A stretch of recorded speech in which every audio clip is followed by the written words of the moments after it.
Hello everyone, कैसे हैं सब। तो फ्रेंड्स, स्वागत है आपका एडी लर्निंग अकेडमी पर एक प्रीवियस ईयर क्वेश्चनों की महत्वपूर्ण क्लास के साथ में। आप चाहे किसी भी एग्जाम की तैयारी कर रहे हैं फ्रेंड्स, आज की क्लास से आपको 1 से 2 क्वेश्चन आपके एग्जाम में मिलने वाले। सभी एग्जामों को ध्यान में रखते हुए आज की हम महत्वपूर्ण क्लास यहाँ पर लेकर आए। तो क्लास को आपको अंत तक देखते हुए चलना है। क्लास इतनी महत्वपूर्ण क्यों होने वाली है, तो ये तो आपको क्लास देखने के बाद यहाँ पर पता लगने वाला है। तो क्लास को आपको अंत तक देखते हुए चलना है। क्लास में आपका स्कोर कितना रहा है ये भी आपको हमें कमेंट बॉक्स में बताना है।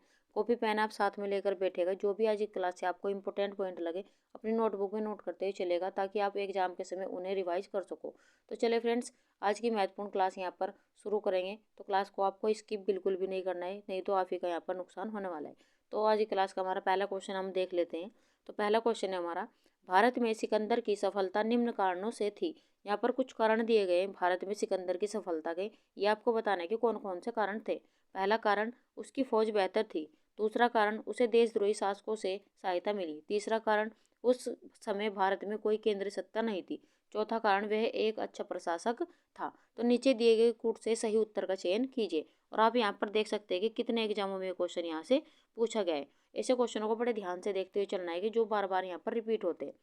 आपको बताना है कि कौन कौन से कारण थे भारत में सिकंदर की सफलता के।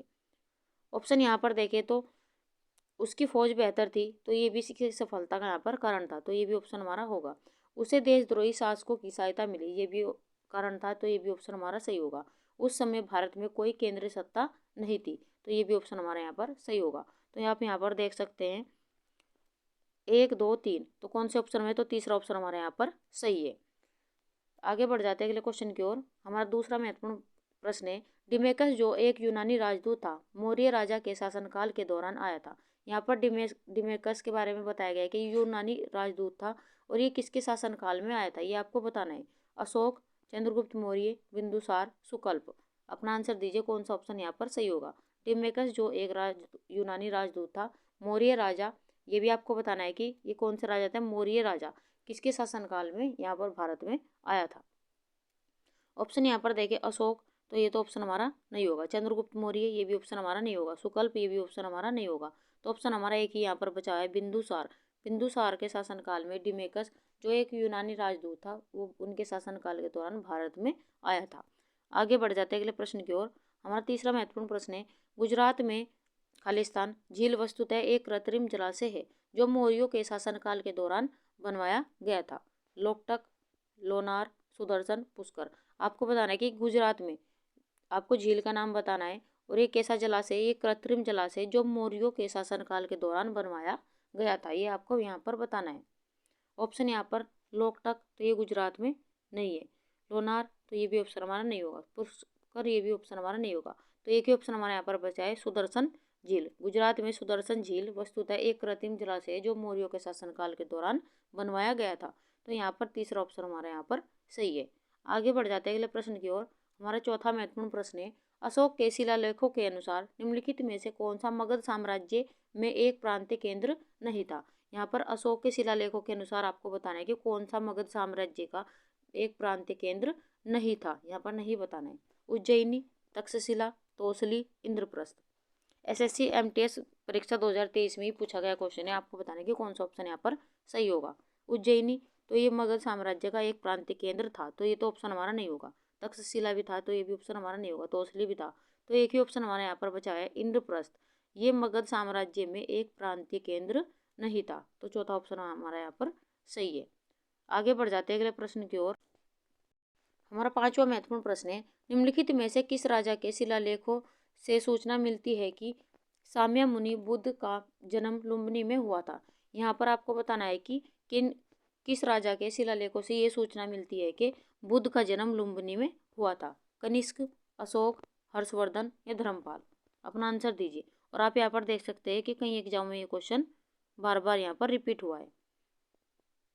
बताइए, कनिष्क के शिलालेखों से मिलती है, तो ये तो ऑप्शन हमारा नहीं होगा। हर्षवर्धन भी नहीं होगा, धर्मपाल भी नहीं होगा। तो यहाँ पर ऑप्शन हमारा अशोक के शिलालेखों से बुद्ध का जन्म लुम्बिनी में हुआ था, ये सूचना मिलती है, तो दूसरा ऑप्शन हमारा यहाँ पर सही है। आगे बढ़ जाते हैं अगले प्रश्न की ओर। हमारा छठा क्वेश्चन है, निम्नलिखित में से वैदिक संहिताओं में से भारतीय संगीत का उद्गम किसमें से खोजा जा सकता है। यजुर्वेद, सामवेद, ऋग्वेद या अथर्ववेद। ये भी क्वेश्चन कई एग्जाम में पूछा गया है। तो फ्रेंड्स ऐसे क्वेश्चनों को आपको ध्यान से देखते चलना है जो बार बार एग्जाम में पूछे जा रहे हैं, क्योंकि एग्जामिनर क्या करते हैं कि जो प्रीवियस ईयर क्वेश्चन होते हैं जो बार बार पूछे जाते हैं ज़्यादातर उन्हीं एग्जाम में लेते हैं, उन्हीं उठाते हैं। तो आप उन्हीं क्वेश्चनों का आप ज़्यादा से ज़्यादा यहाँ पर रिवाइज कीजिए जो बार बार एग्जाम में पूछे जाते हैं, आपको काफ़ी यहाँ पर हेल्प मिलने वाली। चलिए बताइए अपना आंसर। वैदिक संहिताओं में से भारतीय संगीत का उद्गम किससे खोजा जा सकता है, ये आपको बताना है। ऑप्शन यहाँ पर देखिए, यजुर्वेद, तो ये तो ऑप्शन हमारा नहीं होगा। ऋग्वेद, ये भी ऑप्शन हमारा नहीं होगा। अथर्ववेद, ये भी ऑप्शन हमारा नहीं होगा। तो एक ही ऑप्शन हमारे यहाँ पर बचा है सामवेद। सामवेद से संगीत का उद्गम खोजा जा सकता है। ऋग्वेद प्रथम प्राचीन, सबसे प्राचीन वेद माना जाता है ऋग्वेद। तो ऑप्शन हमारा यहाँ पर दूसरा सही है। आगे बढ़ जाते हैं अगले प्रश्न की ओर। हमारा 7वां क्वेश्चन है, आर्यों के द्वारा निम्नलिखित में से कौन सा शिल्प कौशल प्रयोग में नहीं लाया गया था।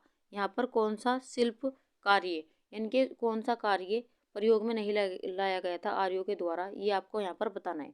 आभूषण, मिट्टी के बर्तन, बढ़ईगिरी या लुहार। अपना आंसर दीजिए कौन सा ऑप्शन यहाँ पर सही होगा। क्वेश्चन को पहले आपको ध्यान से पढ़ना है कि क्वेश्चन में क्या पूछा जा रहा है, तब आपको अपना आंसर यहाँ पर अच्छे से देना है, क्योंकि जब तक आप क्वेश्चन को ध्यान से नहीं पढ़ेंगे तो आप अपना आंसर सही से नहीं दे पाओगे। आपको अपना क्वेश्चन को ध्यान से पढ़िए कि आर्यों के द्वारा निम्नलिखित में से कौन सा शिल्प कौशल या कार्य प्रयोग में नहीं लाया गया था, ये आपको बताना है। आभूषण, मिट्टी के बर्तन, बढ़ईगिरी या लुहार। ऑप्शन यहाँ पर देखें तो चौथा ऑप्शन हमारे यहाँ पर से लुहार, ये इनके द्वारा प्रयोग में नहीं लाया गया था। आगे बढ़ जाते हैं अगले क्वेश्चन की ओर। हमारा 8वां क्वेश्चन है। फ्रेंड्स हमारी वीडियो, हमारा कंटेंट अगर आपको अच्छा लग रहा हो तो लाइक सब्सक्राइब करना ना भूलें और वीडियो को ज़्यादा से ज़्यादा शेयर करिए ताकि और बच्चों तक ये वीडियो पहुँच सके। हम इतना प्रयास कर रहे हैं तो आपको हमारी वीडियो को हम ज़्यादा से ज़्यादा सपोर्ट करिए ताकि हमें भी यहाँ पर मोटिवेशन मिलता रहे। चैनल पर अगर आप पहली बार आए तो चैनल को सब्सक्राइब करिए और बेल आइकन भी दबा लीजिए ताकि आने वाली वीडियोज़ के नोटिफिकेशन आपको समय से मिलते रहे। तो चलिए अब बढ़ जाते हैं अपने क्वेश्चन की ओर। हमारा 8वां क्वेश्चन है, 3 विभिन्न कालों अर्थात मौर्य काल, गुप्त काल, मुगल काल के शिलालेखों से युक्त एक स्तंभ कहाँ स्थित है।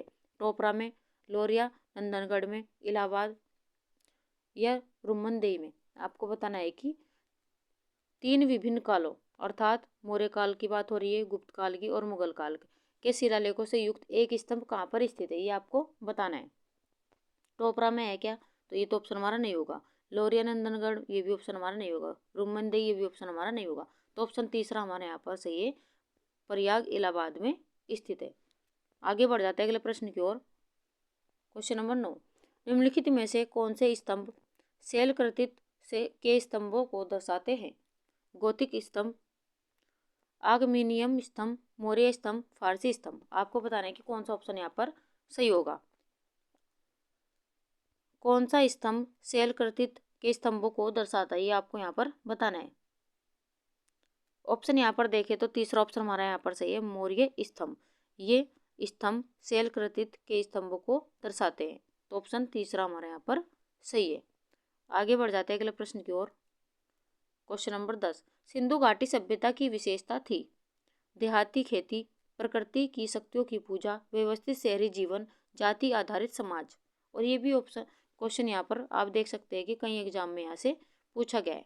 आपको बताना है कि सिंधु घाटी सभ्यता की विशेषता क्या थी, ये आपको बताना है। देहाती खेती, क्या ये इसकी विशेषता थी, तो ये तो ऑप्शन हमारा नहीं होगा। प्रकृति की शक्तियों की पूजा, ये भी ऑप्शन हमारा नहीं होगा। जाति आधारित समाज, ये भी ऑप्शन हमारा नहीं होगा। तो एक ही ऑप्शन हमारे यहाँ पर बचा है, व्यवस्थित शहरी जीवन, ये इसकी एक मुख्य विशेषता थी। आगे बढ़ जाते हैं अगले क्वेश्चन की ओर। हमारा 11वां महत्वपूर्ण प्रश्न है, किसकी मूर्ति सिंधु घाटी सभ्यता के लोगों की एक महत्वपूर्ण रचना थी। नटराज, बुद्ध, नर्तकी की मूर्ति, नरसिम्हा की मूर्ति। ये आपको बताना है कि किसकी मूर्ति सिंधु घाटी सभ्यता के लोगों की एक महत्वपूर्ण रचना थी। नटराज की थी या बुद्ध की थी, नर्तकी की मूर्ति थी या नरसिम्हा की मूर्ति थी, ये आपको बताना है। ऑप्शन यहाँ पर देखें तो तीसरा ऑप्शन हमारे यहाँ पर से है, नर्तकी की मूर्ति, ये सिंधु घाटी सभ्यता के लोगों की एक महत्वपूर्ण रचना थी। तो ऑप्शन हमारा तीसरा यहाँ पर सही है। आगे बढ़ जाते हैं अगले प्रश्न की ओर। 12वां हमारा महत्वपूर्ण प्रश्न है, वैदिक आर्य सप्त सिंधु नामक क्षेत्र में रहते थे, जिसका अर्थ 7 नदियों द्वारा अपवाहित क्षेत्र है। 7 नदियों में से एक झेलम नदी है, जिसका यहाँ पर प्राचीन नाम आपको बताना है। तो यहाँ पर क्वेश्चन तो आपको काफ़ी बड़ा दिया गया है, लेकिन यहाँ पर क्वेश्चन को आपको अगर ध्यान से पढ़ा है तो इसमें झेलम का यहाँ पर प्राचीन नाम पूछा गया है। परुष्णी, विपाशा, वितस्ता, अस्कनी। आपको बताने की कौन सा ऑप्शन यहाँ पर सही होगा। क्वेश्चन को पहले ध्यान से पढ़ना है, तब अपना आंसर देना है। यहाँ पर पूछा गया कि वैदिक आर्य सप्त सिंधु नामक क्षेत्र में रहते थे। तो वैदिक, यहाँ से एक क्वेश्चन और बन जाता है कि वैदिक आर्य कहाँ किस नामक क्षेत्र पर रहते थे। तो सप्त सिंधु नामक क्षेत्र पर रहते थे, जिसका अर्थ है 7 नदियों द्वारा अपवाहित क्षेत्र। 7 नदियों में से कौन कौन, यहाँ पर 7 नदी थी और इसमें से झेलम का आपको प्राचीन नाम बताना है। ऑप्शन यहाँ पर देखे, परुष्णी, क्या ये इसका नाम था? तो ये तो ऑप्शन हमारा नहीं होगा। विपाशा, ये भी ऑप्शन हमारा नहीं होगा। अस्कनी, ये भी नहीं होगा। तो एक ही ऑप्शन हमारे यहाँ पर बताया, झेलम का प्राचीन नाम क्या था? वितस्ता। अगर यहाँ पर आपसे क्वेश्चन पूछा गया, परुष्णी भी यहाँ पर पूछा गया है, तो परुष्णी यहाँ पर रावी नदी का प्राचीन नाम है। विपाशा व्यास नदी का प्राचीन नाम है। वहीं अस्कनी चिनाब नदी का यहाँ पर प्राचीन नाम है। वहीं कुबा काबुल का प्राचीन नाम है। वहीं सतुद्री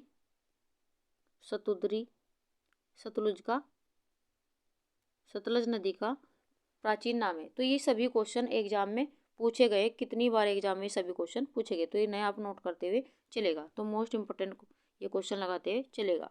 तो ऑप्शन हमारा यहाँ पर तीसरा सही है, झेलम नदी का प्राचीन नाम वितस्ता है। आगे बढ़ जाते हैं अगले क्वेश्चन की ओर। हमारा 13वां महत्वपूर्ण प्रश्न है, आयुर्वेद के वेद चिकित्सा का भगवान किसे मानते हैं? सुश्रुत, धन्वंतरी, चरक या च्यवन।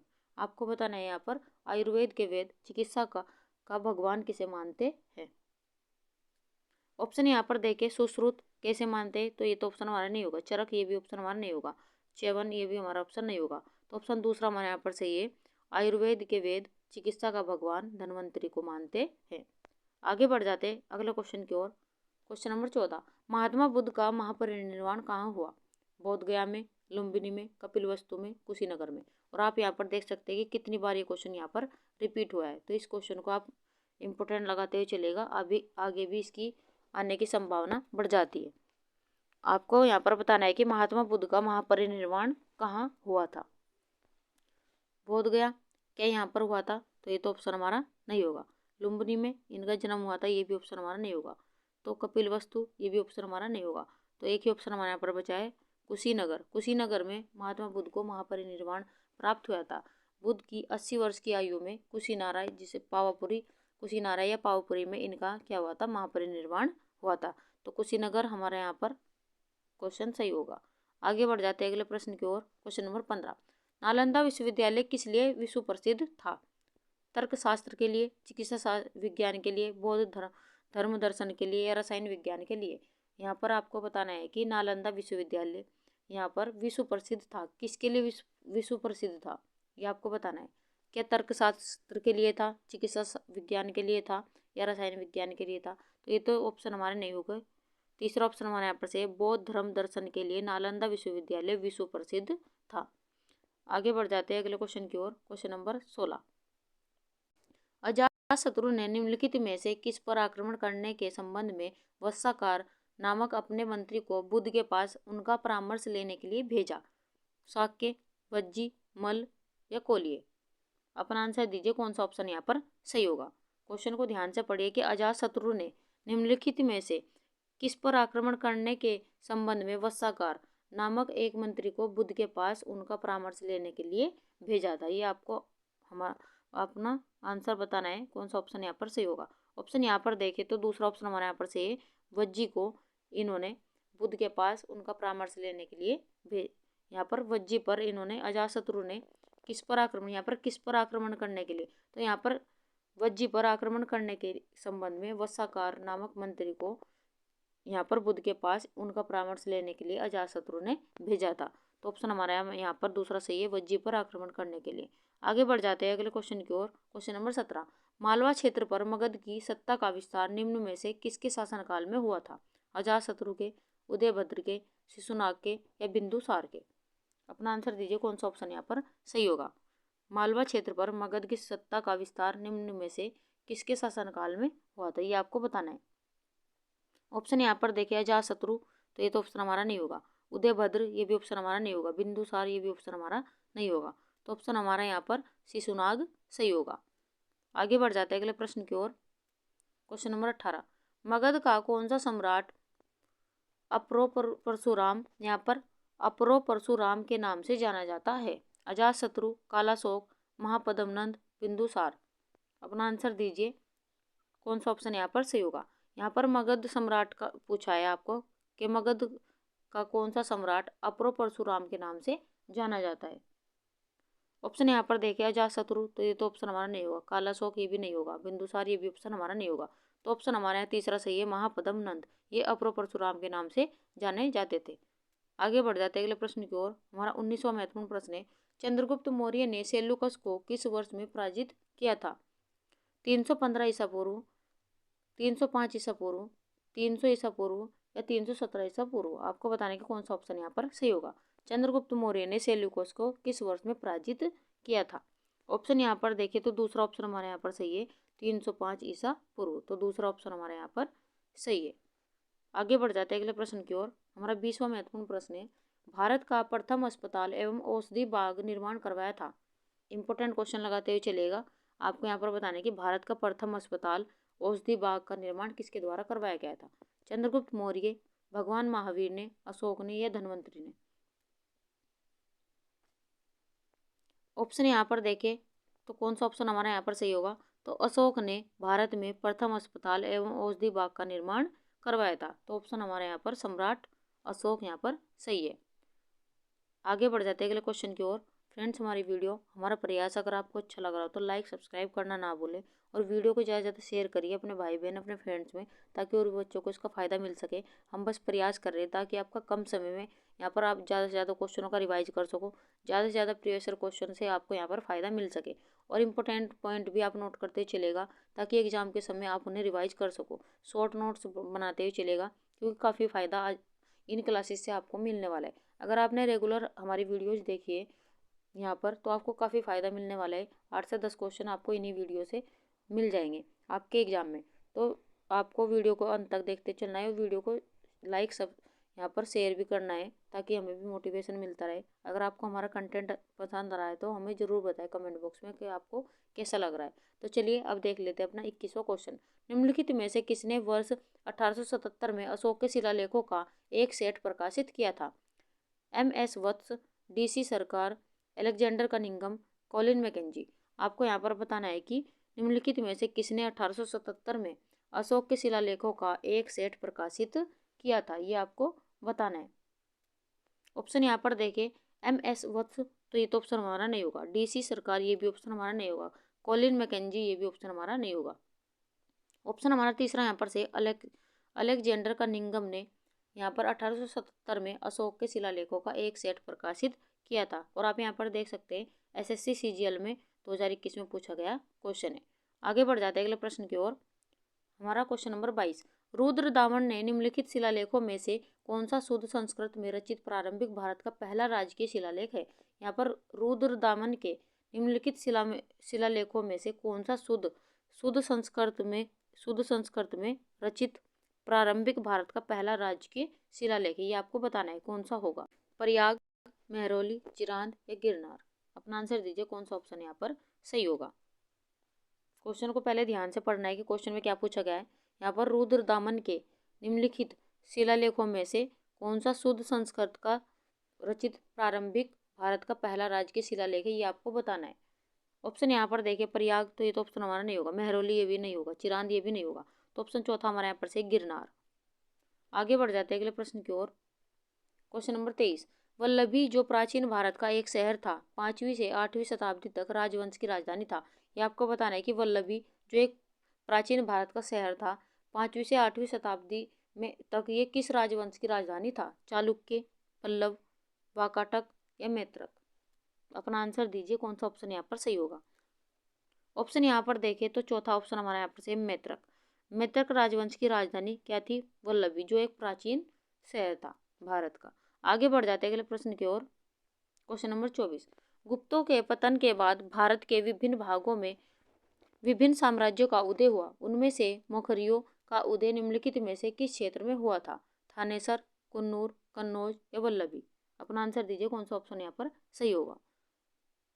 ऑप्शन यहाँ पर देखें तो तीसरा ऑप्शन हमारे यहाँ पर से कन्नौज।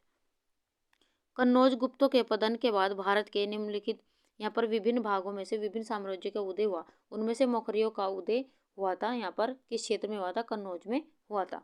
आगे बढ़ जाते अगले प्रश्न की ओर। क्वेश्चन नंबर 25, निम्नलिखित में से किस विदेशी यात्री के अनुसार ध्रुवसेन द्वितीय प्रयाग में हर्ष की सभा में शामिल हुए थे?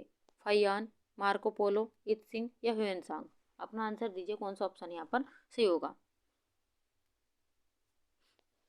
आपको यहाँ पर बताना है कि निम्नलिखित में से किस विदेशी यात्री के अनुसार ध्रुवसेन द्वितीय प्रयागराज इलाहाबाद में हर्ष की सभा में शामिल हुए थे? तो कौन हुआ था ये आपको बताना है। ऑप्शन यहाँ पर देख लेते हैं। फहियान, तो ये तो ऑप्शन हमारा नहीं होगा। मार्को पोलो, ये भी ऑप्शन हमारा नहीं होगा। इत्सिंग, ये भी ऑप्शन हमारा नहीं होगा। तो ऑप्शन हमारा यहाँ पर चौथा सही है, ह्वेनसांग, ये शामिल हुए थे। और आप यहाँ पर देख सकते हैं एसएससी सीजीएल मुख्य परीक्षा 2023 में पूछा गया क्वेश्चन है। आगे बढ़ जाते हैं अगले क्वेश्चन की ओर। हमारा 26वां महत्वपूर्ण प्रश्न है यहाँ पर, नागभट्ट निम्नलिखित में से किस राजवंश का राजा था? वर्धन, प्रतिहार, रेड्डी या काकतीय? नागभट्ट के बारे में आपको बताना है कि किस राजवंश के राजा थे। ऑप्शन यहाँ पर देखें तो वर्धन, तो इसके राजा नहीं थे। यहाँ पर रेड्डी, ये भी ऑप्शन हमारा नहीं होगा। काकतीय, ये भी ऑप्शन हमारा नहीं होगा। एक ही ऑप्शन हमारा यहाँ पर बचा है, प्रतिहार। नागभट्ट प्रतिहार राजवंश के राजा थे। आगे बढ़ जाते हैं अगले क्वेश्चन की ओर। हमारा क्वेश्चन नंबर 27, तमिल में सबसे प्राचीन महाकाव्य शिल्पाधिकारम रत्नजड़ित पायल 5वीं-6वीं शताब्दी में किसके द्वारा लिखा गया था? यहाँ पर आपको पूछा गया है कि शिल्पाधिकारम ये एक प्राचीन महाकाव्य है, ये आपको बताना है कि किसके द्वारा लिखा गया था। तिरुमलईसाई अलवर, सितले सतनार, इलंगो आदिगल या तोलकाप्पियार? आपको बताना है कि किन के द्वारा शिल्पाधिकारम यहाँ पर महाकाव्य लिखा गया था, जो एक प्राचीन महाकाव्य है तमिल का। ये भी क्वेश्चन कई बार पूछा गया है कि शिल्पाधिकारम प्राचीन महाकाव्य रहा है तो कैसा महाकाव्य रहा है? तो आपको ऑप्शन दे देगा तमिल, संस्कृत, उर्दू, ये आपको दे देगा। तो यहाँ पर ऑप्शन ये क्या है, तमिल में सबसे प्राचीन महाकाव्य शिल्पाधिकारम। ये आपको बताना है कि जो 5वीं-6वीं शताब्दी के द्वारा लिखा गया था, तो किसके द्वारा लिखा गया था? कौन सा ऑप्शन यहाँ पर सही होगा। ऑप्शन यहाँ पर देखिए तो तीसरा ऑप्शन हमारा यहाँ पर सही है, इलिंगो आदिगल के द्वारा शिल्पाधिकारम यहाँ पर महाकाव्य लिखा गया था। अगर इसके अर्थ की यहाँ पर बात करें तो इसका अर्थ है नूपुर की कहानी। आगे बढ़ जाते हैं अगले क्वेश्चन की ओर। क्वेश्चन नंबर 28, महाबलीपुरम में पंचरथों का निर्माण किस राजवंश ने करवाया था? चेर, सातवाहन, चोल या पल्लव? महत्वपूर्ण क्वेश्चन लगाते हुए चलेगा। महाबलीपुरम में पंचरथों का निर्माण किस राजवंश के द्वारा करवाया गया था, ये आपको बताना है। ऑप्शन यहाँ पर देखिए, चेर, तो ये तो ऑप्शन हमारा नहीं होगा। सातवाहन, ये भी नहीं होगा। चोल, ये भी ऑप्शन हमारा नहीं होगा। तो पल्लव वंश ने यहाँ पर महाबलीपुरम में पंचरथों का निर्माण करवाया था। आगे बढ़ जाते हैं अगले क्वेश्चन की ओर। क्वेश्चन नंबर 29, ईसा की प्रारंभिक शताब्दियों में भारत तथा रोम के बीच घनिष्ठ व्यापारिक संबंधों की सूचना किस पुरास्थल की खुदाइयों से प्राप्त होती है? तोंडी, ताम्रलिप्ति, मदुरै या अरिकामेडु? और आप यहाँ पर देख सकते हैं कि कितने एग्जाम में क्वेश्चन यहाँ से पूछा गया है। तो अपना आंसर दीजिए आप, कौन सा ऑप्शन यहाँ पर सही होगा। ईसा की प्रारंभिक शताब्दियों में भारत तथा रोम के बीच घनिष्ठ व्यापारिक संबंधों की सूचना किस पुरास्थल की खुदाइयों से प्राप्त होती है, ये आपको यहाँ पर पूछा गया है। तोंडी, तो ये तो ऑप्शन हमारा नहीं होगा। ताम्रलिप्ति, ये भी ऑप्शन हमारा नहीं होगा। मदुरै, ये भी ऑप्शन हमारा नहीं होगा। तो एक ही ऑप्शन हमारे पास यहाँ पर बचा है, अरिकामेडु। तो इसकी यहाँ पर पुरास्थल है, इसकी खुदाइयों से ये सूचना प्राप्त होती है। तो ऑप्शन चौथा हमारा यहाँ पर सही है। आगे बढ़ जाते हैं अगले क्वेश्चन की ओर। क्वेश्चन नंबर 30, निम्नलिखित में से किस युद्ध में गौर के मोहम्मद ने 1194 ईस्वी में गहड़वाल वंश के जयचंद्र को हराया था? चंदावर का युद्ध, तराइन का द्वितीय युद्ध, अन्निहलवाड़ा का युद्ध, तराइन का प्रथम युद्ध? आपको बताने की कौन सा ऑप्शन यहाँ पर सही होगा। निम्नलिखित में से किस युद्ध में गौर के मोहम्मद ने 1194 ईस्वी में गहड़वाल वंश के जयचंद्र को हराया था? तो किस युद्ध में हराया था, ये आपको बताना है। ऑप्शन यहाँ पर देखें तो पहला ऑप्शन हमारे यहाँ पर सही, चंदावर के युद्ध में इन्होंने हराया था। आगे बढ़ जाते हैं अगले क्वेश्चन की ओर। क्वेश्चन नंबर 31, 12वीं शताब्दी के भारतीय राजा पृथ्वीराज चौहान के जीवन पर लिखित महाकाव्य पृथ्वीराज रासो की रचना खालिस्तान ने की है। आपको यहाँ पर बताना है कि यहाँ पर क्वेश्चन तो आपको काफ़ी बड़ा दे दिया, लेकिन आपको महाकाव्य पूछा गया है कि पृथ्वीराज चौहान के जीवन पर आधारित महाकाव्य पृथ्वीराज रासो की रचना किसके द्वारा की गई थी? भारवी, अशोघोष, बाणभट्ट, चंद्रवरदाई? अपना आंसर दीजिए। महत्वपूर्ण प्रश्न आप यहाँ पर लगाते हुए चलेगा। ऑप्शन यहाँ पर देखिए, क्या भारवी ने पृथ्वीराज रासो की रचना की, तो ये तो ऑप्शन हमारा नहीं होगा। अशोक घोष ने की, ये भी ऑप्शन हमारा नहीं होगा। बाण भट्ट ने की, ये भी ऑप्शन हमारा नहीं होगा। तो ऑप्शन हमारे यहाँ पर चौथा सही है, चंद्रवरदाई के द्वारा यहाँ पर पृथ्वीराज रासो की रचना की गई, जो एक महाकाव्य रहा है। यहाँ पर कई बार क्वेश्चन ये एग्जाम में भी पूछा गया है, तो मोस्ट इंपोर्टेंट क्वेश्चन लगाते हुए चलेगा। आगे बढ़ जाते हैं अगले क्वेश्चन की ओर। Question number 32। 1307-8 ईस्वी में अलाउद्दीन खिलजी का पहला दक्षिण अभियान निम्नलिखित में से किस क्षेत्र में हुआ था? वारंगल, द्वारा समुद्र, देवगिरी या मदुरा? कौन सा ऑप्शन यहाँ पर सही होगा, ये आपको बताना है कि 1307-8 में अलाउद्दीन खिलजी का पहला दक्षिणी अभियान निम्नलिखित में से किस क्षेत्र में हुआ था, ये आपको यहाँ पर बताना है। ऑप्शन यहाँ पर देखें तो तीसरा ऑप्शन हमारे यहाँ पर सही है, देवगिरी में 1307-8 ईस्वी में अलाउद्दीन खिलजी का पहला अभियान यहाँ पर शुरू हुआ था। आगे बढ़ जाते हैं अगले क्वेश्चन की ओर। Question number 33। दिल्ली सल्तनत के किस सुल्तान ने अपनी राजधानी दिल्ली से आगरा में हस्तांतरित की थी? मोस्ट इंपोर्टेंट क्वेश्चन यहाँ पर आप लगाते चलिएगा। सिकंदर लोदी, अलाउद्दीन खिलजी, मोहम्मद बिन तुगलक, कुतुबुद्दीन ऐबक?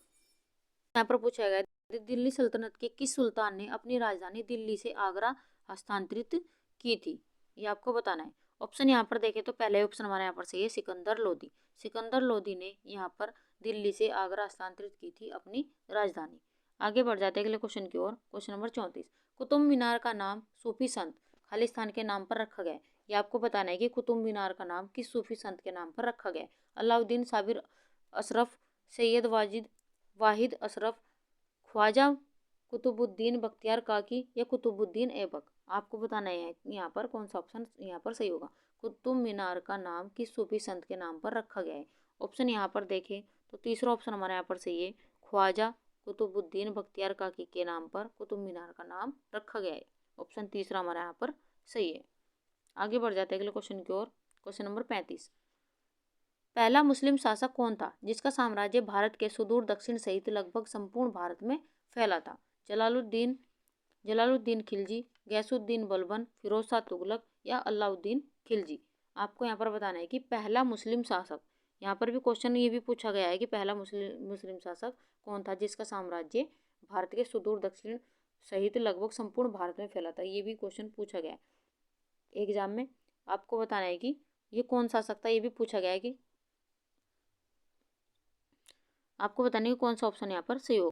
तो कौन सा शासक था ये आपको बताना। जलालुद्दीन खिलजी, तो ये तो ऑप्शन हमारा नहीं होगा। गैसुद्दीन बलबन, ये भी ऑप्शन हमारा नहीं होगा। फिरोज शाह तुगलक, ये भी ऑप्शन हमारा नहीं होगा।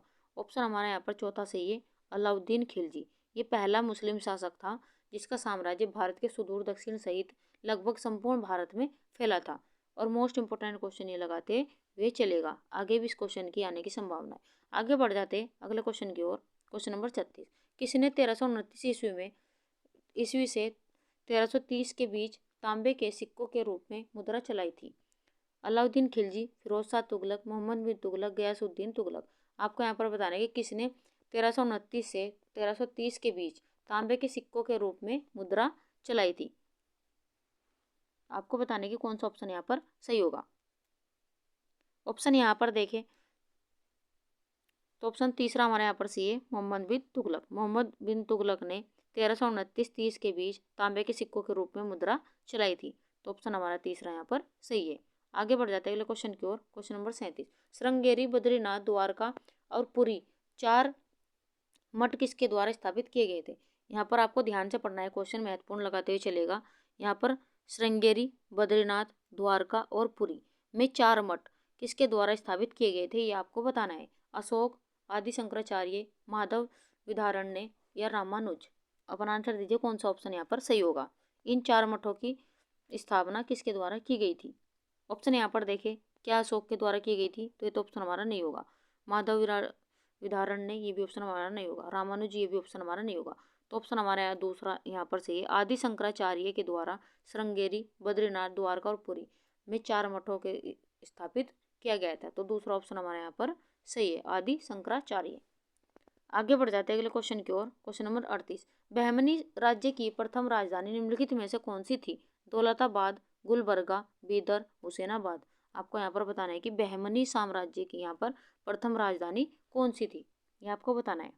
दौलताबाद, तो ये तो ऑप्शन हमारा नहीं होगा। बीदर, ये भी नहीं होगा। हुसैनाबाद ये भी नहीं होगा।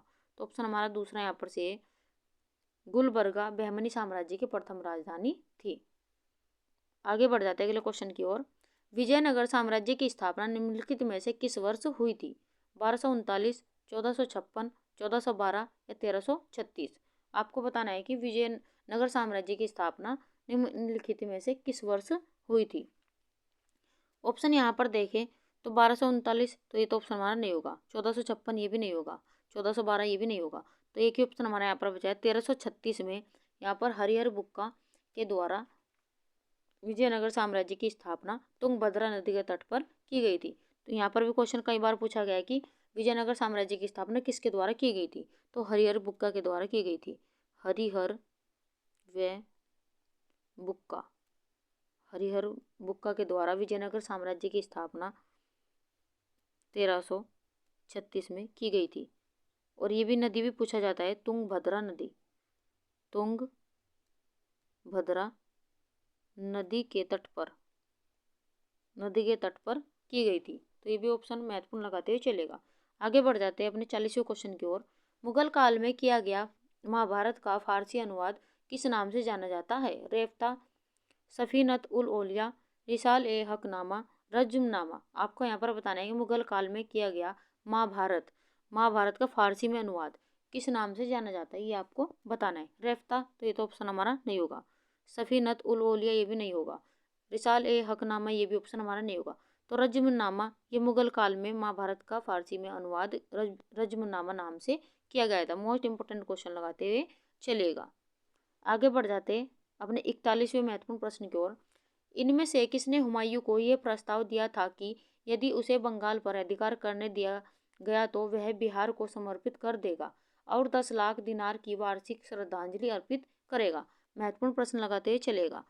बैरम खां, शेर शाह, बहादुर शाह या उपरोक्त में से एक से अधिक। यहाँ पर आपको बताना है कि कौन सा ऑप्शन हमारे यहाँ पर सही होगा। इनमें से किसने हुमायूं को यह प्रस्ताव दिया था कि यदि उसे बंगाल पर अधिकार करने दिया गया तो वह बिहार को समर्पित कर देगा और 10 लाख दिनार की वार्षिक श्रद्धांजलि अर्पित करेगा? तो कौन सा ऑप्शन हमारे यहाँ पर सही होगा? तो ऑप्शन यहाँ पर देखें तो शेर शाह हमारा ऑप्शन यहाँ पर सही होगा। आगे बढ़ जाते अगले क्वेश्चन की ओर। Question number 42। अकबर काल में भू राजस्व व्यवस्था की एक प्रसिद्ध नीति आईने दहसाला पद्धति किसके द्वारा निर्मित की गई थी? अब्दुल रहीम खाना, शाहनवाज खां, टोडरमल, मुल्ला दो प्याजा। ये भी क्वेश्चन पूछा है। ये सभी अकबर के क्या थे? नवरत्नों में से एक थे। ये भी आपको बताना है। तो ये भी पूछा जाता है कि अकबर के नवरत्नों के बारे में क्वेश्चन कई बार एग्जाम में पूछा गया है। क्वेश्चन को ध्यान से पढ़ना है कि अकबर काल में भू राजस्व व्यवस्था की एक प्रसिद्ध नीति आईने दहसाला पद्धति किसके द्वारा निर्मित की गई थी, ये आपको बताना है। ऑप्शन यहाँ पर देखिए, अब्दुल रहीम खाना, तो ये तो ऑप्शन हमारा नहीं होगा। शाहनवाज खां ये भी ऑप्शन हमारा नहीं होगा। मुल्ला दो प्याजा ये भी ऑप्शन हमारा नहीं होगा।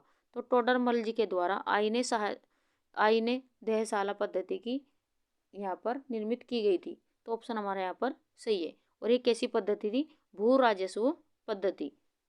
ये भू राजस्व एक नीति थी जो टोडरमल जी के द्वारा निर्मित की गई थी। आगे बढ़ जाते हैं अगले क्वेश्चन की ओर। Question number 43। मुगल चित्रकला किसके नेतृत्व में अपने शीर्ष बिंदु पर थी? जहांगीर, शाहजहां, अकबर या हुमायूं?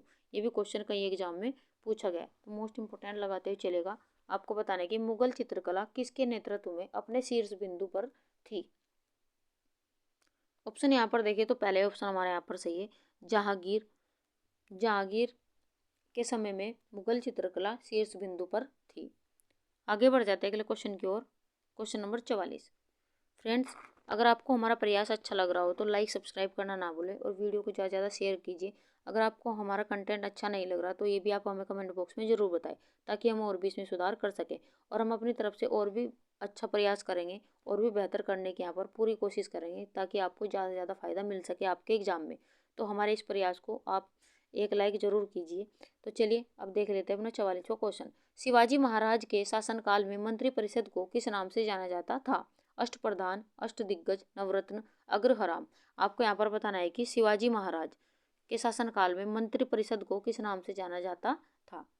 ऑप्शन यहाँ पर देखें तो कौन सा ऑप्शन यहाँ पर सही होगा? तो पहले ऑप्शन हमारे यहाँ पर अष्टप्रधान। इनके शासनकाल में मंत्रिपरिषद को अष्टप्रधान के नाम से जाना जाता था। तो किसके शासनकाल में? शिवाजी महाराज के। आगे बढ़ जाते हैं अगले क्वेश्चन की ओर, क्वेश्चन नंबर 45। और ये भी क्वेश्चन मोस्ट इंपोर्टेंट यहाँ पर लगाते हुए चलेगा। आप यहाँ पर देख सकते हैं कि पहले ही कितने एग्जाम में क्वेश्चन पूछा गया है। पानीपत के तीसरे युद्ध में निम्नलिखित में से किसने मराठों को हराया था? अंग्रेजों ने, मुगलों ने, अफगानों ने या रोहिलों ने? आपको यहाँ पर बताना है कि पानीपत के तीसरे युद्ध में निम्नलिखित में से किसने मराठों को हराया था? तो किसके द्वारा हराया गया था? तो ये अफगानों के द्वारा हराया गया था मराठों को। और यह युद्ध 14 जनवरी 1761 में हुआ था। ये भी क्वेश्चन कई बार एग्जाम में पूछा गया है। 14 जनवरी 1761 में ये युद्ध हुआ था। आगे बढ़ जाते हैं अगले क्वेश्चन की ओर, क्वेश्चन नंबर 46। किस वर्ष में ईस्ट इंडिया कंपनी को पूर्व और दक्षिण पूर्व एशिया और भारत के साथ व्यापार के दोहन के लिए निगमित किया गया था? 1605, 1612, 1600, 1596।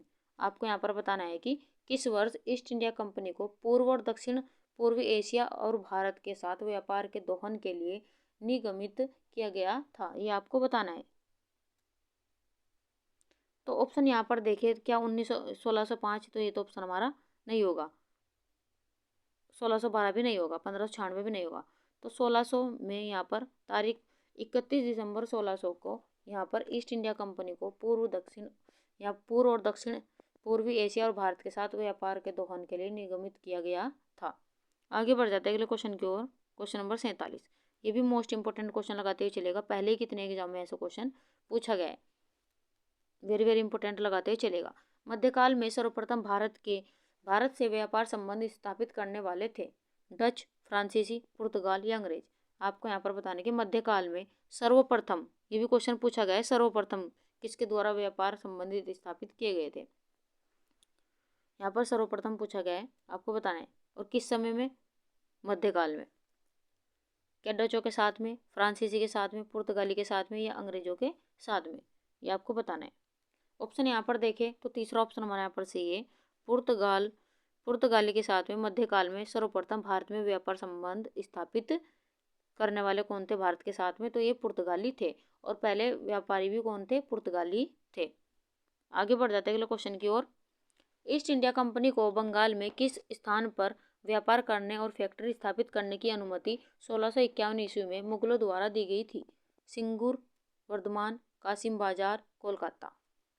आपको यहाँ पर बताना है कि ईस्ट इंडिया कंपनी को बंगाल में किस स्थान पर व्यापार करने और फैक्ट्री स्थापित करने की अनुमति 1651, ये भी आप डेट याद रखिएगा, 1651 ईस्वी में मुगलों द्वारा दी गई थी। अनुमति आपको बताने की कहाँ पर दी गई थी? तो ऑप्शन यहाँ पर देखें तो तीसरा ऑप्शन हमारे यहाँ पर से कासिम बाजार।